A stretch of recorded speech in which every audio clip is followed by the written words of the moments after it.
माननीय सर्वोच्च न्यायालय ने कोरोना महामारी के संबंध में डॉक्टर एपी सिंह की याचिका पर आज सुनवाई की। शंभू शरण कुमार, महात्मा हजारीलाल मेमोरियल ट्रस्ट, अन्ना हजारे आदि पर मैराथन सुनवाई माननीय justice D Y. Chandrachud, justice L. Nageshwar Rao, justice Ravindra Bhatt की 3 सदस्यीय खंडपीठ ने महत्वपूर्ण सुनवाई की।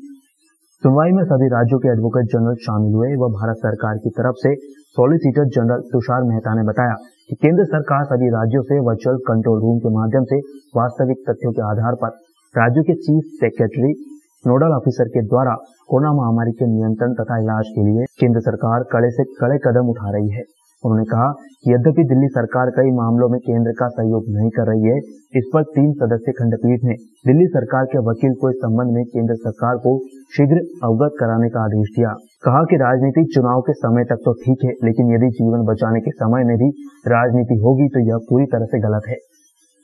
राजनीति जीवन से ऊपर नहीं हो सकती।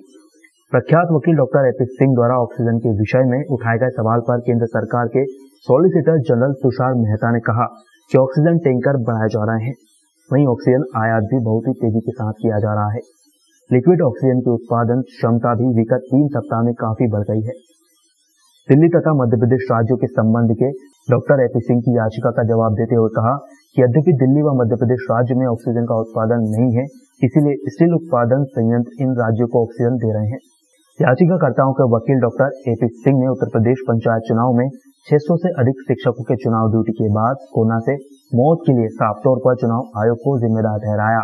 उन्होंने कहा कि इन शिक्षकों की मौत पर उचित मुआवजा तथा आश्रित को सरकारी नौकरी दी जाए।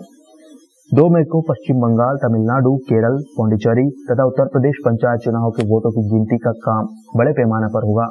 इसमें सभी दलों की भारी मात्रा में भीड़ इकट्ठा होने की प्रबल संभावना है। इससे कोरोना महामारी काफी संख्या में लोगों में फैलेगी।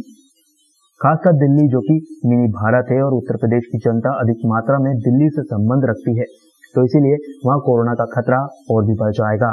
इसलिए काउंटिंग को लेकर पर्याप्त गाइडलाइंस व आदेश जारी करके होने वाली भारी जनहानि को बचाया जाए।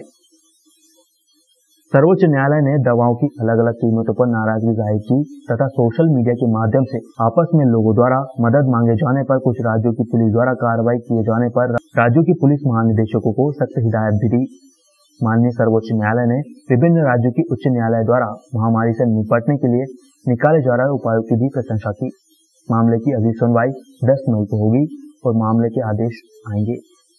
सुप्रीम कोर्ट में हमारे वरिष्ठ अधिवक्ता एपी सिंह साहब ने हमारी ओर से दवाओं की कीमतों के बारे में भी सवाल उठाया है, जिस पर सुप्रीम कोर्ट ने काफ़ी नाराज़गी व्यक्त की है और दवाओं की अलग अलग कीमतों के बारे में सरकार से पूछा है कि दवाओं की अलग अलग कीमतें क्यों हैं, और साथ ही चुनाव के संबंध में भी गाइडलाइन तय करने के लिए माननीय उच्चतम न्यायालय में मांग की है।